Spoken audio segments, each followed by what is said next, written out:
Hi hello నమస్తే welcome back to our channel. ఏం చేస్తున్నారండి? ఎప్పుడు మన ములక్కాయ పప్పుచారు, ములక్కాయ టమాటా అట్లా కాకుండా కొంచెం డిఫరెంట్గా నేను ములక్కాడలతో నేను రసం చేశానండి. టేస్ట్ మాత్రం అదిరిపోయింది.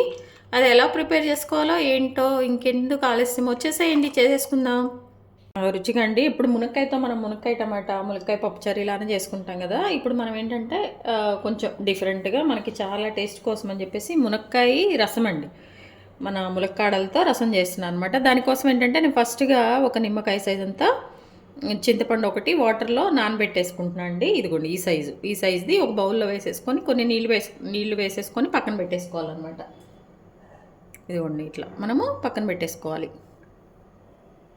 ఇప్పుడు ఇందులో ఏంటంటే ఒక కుక్కర్ తీసేసుకొని ఆ కుక్కర్లో ఏంటంటే మనం ముందుగా మన ములగ కాడలు ఉన్నాయి కదండి, ఇవి అట్లట్లా పీల్ ఆఫ్ చేయండి, లేదంటే పీల్తో అయినా వేసేసుకోవచ్చండి. ఇలా వేసుకున్న ప్రాబ్లం ఏం లేదు. నేనైతే 3 తీసుకొచ్చేసి ఇలా కట్ చేశాను అనమాట ముక్కలుగా.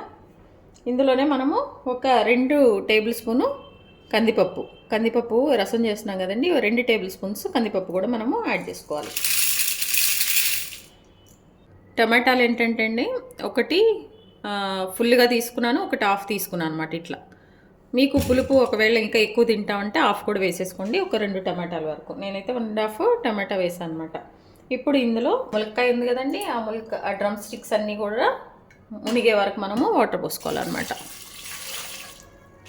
దీనిలో ఇప్పుడు మనము ఒక 1/2 టేబుల్ స్పూను పసుపు యాడ్ చేసుకోవాలండి.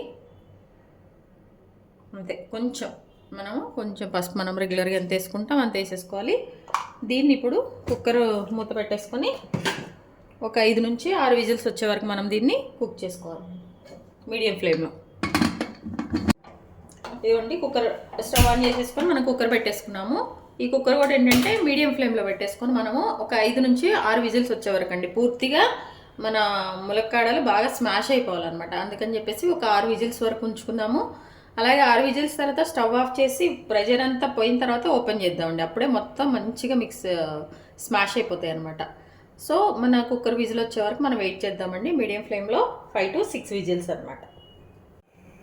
ఇప్పుడు మనం ఏంటండి ములక్కాడల రసం చేస్తున్నాం కదా, ఆ రసం కోసం ఏంటంటే మనము రసం పౌడర్ ప్రిపేర్ చేసుకోవాలి కదండి. దానికోసం ఏంటంటే చూడండి మంచిగా ఒక 2 టేబుల్ స్పూన్స్ వరకు ధనియాలు వేస్తాను ఫస్ట్.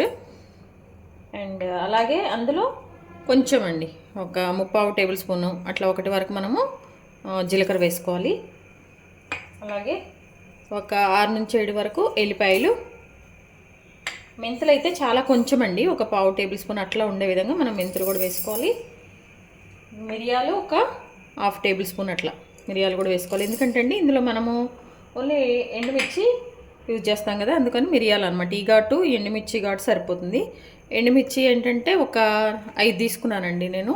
ఈ 5 ఇవన్నీ వేసుకొని మనం మంచిగా మిక్సీ పట్టేసుకోవాలన్నమాట. లేదు మీకు ఓపిక ఉంటే రోట్లో కూడా వేసుకొని మంచిగా దంచుకోండి. కొంచెం పలుకుగా ఉంటే కనుక మనం తినేటప్పుడు ఆ రసానికి బాగుంటుంది అనమాట. ఇదిగోండి మన చక్కగా ఇట్లా రసం పౌడర్ అండి, ఈ విధంగా నేను మిక్సీ వేసుకున్నాను. మీరు కూడా ఇట్లా వేసుకోండి. ఒక మిక్సీని ఒక 3 సార్లు ఇట్లా మనం తిప్పితే కనుక ఇలా వస్తుంది. 3 పల్ప్స్ ఇచ్చేస్తే కనుక మనకి కొంచెం ఈ కన్సిస్టెన్సీ వస్తుందండి. ఇదైతేనే బాగుంటుంది. లేదంటే మీరు దంచేసుకోండి రోటిలో అయినా, ఇబ్బంది. ఇదిగోండి 6 విజిల్స్ వచ్చాక నేను కుక్కర్ ప్రెషర్ అంతా పోయిన తర్వాత కుక్కర్ని ఓపెన్ చేశానండి. ఇప్పుడు ఇందులో 1 టేబుల్ స్పూన్ సాల్ట్ వేసాను. దీన్ని మనం ఇప్పుడు మంచిగా మెదుపుకోవాలి. మన పప్పుని ఎలా స్మాష్ చేసుకుంటామో వీటిని కూడా అట్లనే మనం మంచిగా ఈ పప్పు గుత్తి లేకపోతే ఏదైనా స్మాషర్ ఉంటే మీ దగ్గర దాంతో బాగా వీటిని మనము మెదుపుకోవాలండి. అసలు ఆ ములక్కాయ ఉంది కదండి, అదంతా కూడా బాగా పిప్పి అయిపోయే విధంగా మనం దీన్ని మిక్స్ చేసుకోవాలన్నమాట. ఇట్లా ఈ విధంగా ఇవ్వండి చక్కగా ఇట్లా మనము పప్పు గుత్తితో కానీ స్మాషర్తో కానీ స్మాష్ చేసుకోవాలండి. మన ములక్కాయ కూడా ఇట్లా మంచిగా ముక్కలు అయిపోతుంది అనమాట. ఇప్పుడు ఈ వాటర్ని మనము స్ట్రైనర్లో స్ట్రెయిన్ చేసుకోవాలండి. ఇదిగోండి ఇట్లా ఒక స్ట్రైనర్లో మనము దీన్ని మంచిగా స్ట్రెయిన్ చేసుకోవాలండి. ఈ వాటర్ అంతా కూడా ఒక గిన్నెలో మనం స్ట్రెయిన్ చేసుకోవాలి. చేసుకున్నాక మళ్ళీ మిగిలిపోయిన పిప్పు ఉంటుంది కదండి, అందులో మళ్ళీ కొంచెం నీళ్ళు పోసేసుకొని మళ్ళీ కొంచెం మంచిగా మెదుపుకొని మళ్ళీ అట్లా మనము మంచి వాటర్ అన్నీ కూడా ఈ ములక్కాయ వీటిలో ఉన్న ఈ రసం అంతా కూడా పిప్పి పిప్పి అయిపోయే వరకు మనం ఇట్లా స్ట్రెయిన్ చేసుకొని వాటర్ తీసుకుంటూ ఉండాలన్నమాట. ఇదిగోండి ఇట్లా మనం ఫస్ట్ స్ట్రెయిన్ చేసిన వాటర్ ఏమో ఇదిగోండి ఇట్లా వచ్చేసినాయి. ఈ పిప్పిని మళ్ళీ మనం ఒకసారి ఈ కుక్కర్లో వేసేసుకొని మళ్ళీ స్మాషర్తో చేసుకొని మళ్ళీ కొన్ని వాటర్ తీసుకోనండి అట్లా ఒక 2-3 సార్లు ఇందులో ఇదంతా మనకి మంచిగా దిగే వరకు మనం చేసుకోవాలన్నమాట. ఇప్పుడు ఉంది కదండి ఇందులో మళ్ళీ ఒకసారి దీన్ని ఇట్లా ఈ ములక్కాడలు ఏంటంటే అండి మనకు కొంచెం లేతవైతే బాగుంటుందండి. లేతవైతే బాగా స్మాష్ అయిపోయి బాగా అందులోంచి జ్యూస్ వస్తుంది అనమాట. మళ్ళీ చూడండి ఇట్లా మనం ఒకసారి దీన్ని బాగా మెదుపుకొని మళ్ళీ ఇందులో కొంచెం వాటర్ యాడ్ చేసుకొని మళ్ళీ స్ట్రెయిన్ చేసుకోవాలన్నమాట. అట్లా మనం ఒక 2-3 సార్లు చేసుకోవాలి. ఇప్పుడు మనము స్టవ్ ఆన్ చేసుకొని ఒక గిన్నె పెట్టేసుకోవాలండి. మనము రసం ఎందులో చేసుకోబోతున్నామో అది గిన్నె పెట్టేసుకోవాలన్నమాట. గిన్నె పెట్టేసాక గిన్నె కొంచెం హీట్ అయిన తర్వాత మనము మన పోపుకి ఆయిల్ అండి చూడండి 1 టేబుల్ స్పూన్ అట్లా వేసేసుకోవాలన్నమాట. మన ఆయిల్ కొంచెం హీట్ అవుతుండగానే మనం ఇందులో ఒక ఎండుమిరపకాయ అండి ఇట్లా తుంచుకొని వేసుకోవాలి. అలాగే కరివేపాకు అనమాట ఒక 2 రెమ్మలు శుభ్రంగా వాష్ చేసుకున్నామండి. ఇవి కూడా మనం వేసేసుకోవాలి. చూడండి ఇవి కొంచెం ఇట్లా అవుతున్నప్పుడే మనం ముందుగా మిక్సీ వేసి పట్టుకున్నాం కదా ఎల్లిపాయ ఇవి ఈ పౌడర్ అంతా కూడా మనం వేసుకోవాలండి. అయితే ఇక్కడ ఈ తాలింపు ఏంటంటే మనం మీడియం ఫ్లేమ్లోనే ఇది మాడకుండా చక్కగా కలుపుకుంటూ మనం చేసుకోవాలన్నమాట. అక్కడ మాడింది అనుకోండి మన రసం టేస్ట్ మారిపోతుంది అనమాట. మాడకుండా చక్కగా కొంచెం లో ఫ్లేమ్ మీద ఒక 2 నిమిషాలు అట్లా పచ్చివాసన పోయేది మనకు తెలిసిపోతుంది కదండి అట్లా అనమాట. ఒక 2 నిమిషాలు మనము మీడియం ఫ్లేమ్ మీద మాడకుండా కలుపుకుంటూ చేసుకోవాలన్నమాట. చూడండి ఈ రసం పౌడరు వేగుతుంటే మంచి స్మెల్ వస్తుంది అనమాట. ఈజీ ప్రాసెస్ అండి ఇది కూడా. ఏం చేసుకోవటమే మనకు కొంచెం టైం పడుతుంది. ఒక 2-3 సార్లు అందులో ఉన్న వాటర్ అంతా తీసుకుంటాం కాబట్టి ఒకసారి ఎప్పుడు ఒకలాగా కాకుండా ఈసారి ఇలా ట్రై చేయండి. ఎందుకంటే మునక్కాయలు తిని మనం పిప్పిని చేసేస్తాం కదండి. ఇట్లా అందులోనే ఆ మునక్కాయ జ్యూస్తోనే మనము రసం చేసుకుంటున్నామంటే కొంచెం డిఫరెంట్గా బాగుంటుంది కదా. తప్పకుండా ట్రై చేయండి మీరు. ఇదిగోండి ఇట్లా పచ్చి వాసన అంతా కూడా వెళ్ళిపోయే విధంగా మనము దీన్ని వేయించేసుకోవాలన్నమాట. ఈ ఫ్లేమ్లో పెట్టామనుకోండి ఇది మాడిపోతుంటుంది అనమాట, బాగుండదు. అందుకోసం అని చెప్పేసి బాగా మీడియం ఫ్లేమ్లో పెట్టేసి ఒక 2-3 నిమిషాలు. ఇప్పుడు ఇందులో ఏంటంటే మనం ముందుగా చింతపండు నేను మీకు బౌల్లో చూపించా కదా నానబెట్టింది, అది కూడా శుభ్రంగా బాగా అందులో జ్యూస్ అంతా కూడా పిండుకొని ఇట్లా స్ట్రెయిన్ చేసుకున్నదండి. ఫస్ట్ మనము ఈ చింతపండు జ్యూస్ ఇందులో వేసుకోవాలండి. వేసుకొని మంచిగా ఒకసారి కలుపుకొని 1 నిమిషం. స్మెల్ మాత్రం అదిరిపోతుందండి. వేడి అన్నంలో తింటే ఈ రసం భలే ఉంటుంది. ఇదిగోండి ఇది వేసిన వెంటనే ఏంటంటే మనం ముందుగా స్ట్రెయిన్ చేసుకున్న వాటర్ ఉన్నాయి కదా మన మునక్కాయలు ఇవంతా కొంచెం టమాటా ఇవన్నీ వేసుకున్నాం కదా. ఇగో చూడండి ఈ రసాన్ని కూడా మనము ఇందులో యాడ్ చేసేసాం.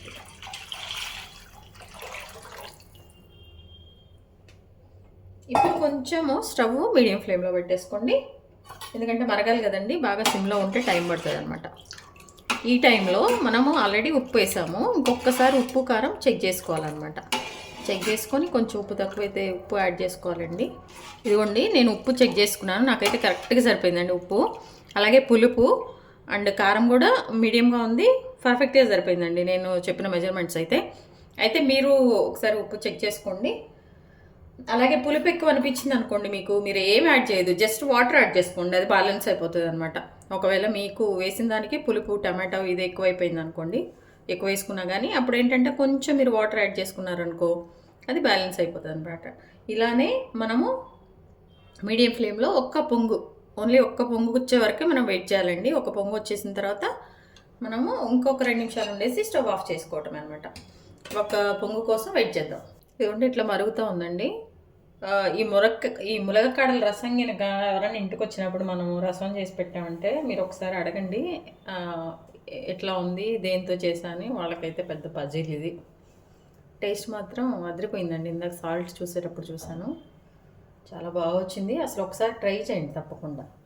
కొంచెం డిఫరెంట్ ట్రై చేస్తూ ఉంటే బాగుంటుంది కదా, మనకు కూడా కొంచెం తినటానికి దానికనమాట. అది పొంగు రావటం కోసమని రెడీగా ఉందండి. చూడండి మీడియం ఫ్లేమ్ మీద కదా, కొంచెం టైం పడుతుంది. ఒక పొంగు వచ్చేసిందంటే మన రసం అయిపోయినట్టే అండి. రసాలని ఏ రసమైనా ఎక్కువగా మనం మరిగించాం కదా, ఒక పప్పుచారుని సాంబార్ని అయితే కొంచెం ఎక్కువ మరిగిస్తాము. చూసారండి, ఒక పొంగు వస్తుంది అనమాట. ఒక పొంగు చాలు, ఇంకా ఒక పొంగు వచ్చేసింది అనుకోండి. మనము ఇందులో ఏంటంటే ఈ పొంగు వచ్చినప్పుడు మనము కొత్తిమీర చిన్న చిన్న ముక్కలుగా కట్ చేసుకున్న కొత్తిమీర కొంచెం ఎక్కువగా వేసుకోండి, రసం కదా బాగుంటుంది అనమాట. ఇప్పుడు ఒక 2 నిమిషాలు ఉండి ఇంకా స్టవ్ బంద్ చేయటమేనండి. ములగ కాడల రసము రెడీ అయిపోయిందండి. ఇదిగోండి, ఇక కొత్తిమీర వేసుకున్నాం కదా, ఇది 2 నిమిషాల తర్వాత మన రసం ఇలా వచ్చిందండి. ఇంకా స్టవ్ ఆఫ్ చేసుకొని చక్కగా వేడి వేడి అన్నంలో మనం తినేసేయటం అనమాట. చూసారండి, మన ములగ కాడల రసము టేస్ట్ అదిరిపోయిందండి. మీరు తప్పకుండా ట్రై చేయండి. మీ విలువైన సమయాన్ని కేటాయించి నా వీడియోస్ చూస్తున్నందుకు మీ అందరికైతే ధన్యవాదాలండి. మీ అందరు చూస్తున్నారు కానీ మీరు సబ్స్క్రైబ్ చేసుకోవట్లేదండి. సబ్స్క్రైబ్ చేసుకున్నారో లేదో ఒకసారి మీరు చెక్ చేసుకోండి. అలాగే మన వీడియోస్ని మన ఫ్రెండ్స్, మన ఫ్యామిలీ మెంబర్స్, అంటే మీ ఫ్రెండ్స్, మీ ఫ్యామిలీ మెంబర్స్, మీకు తెలిసిన వాళ్ళకి షేర్ చేయండి. చేస్తారు కదా తప్పకుండా. థ్యాంక్ యూ అండి.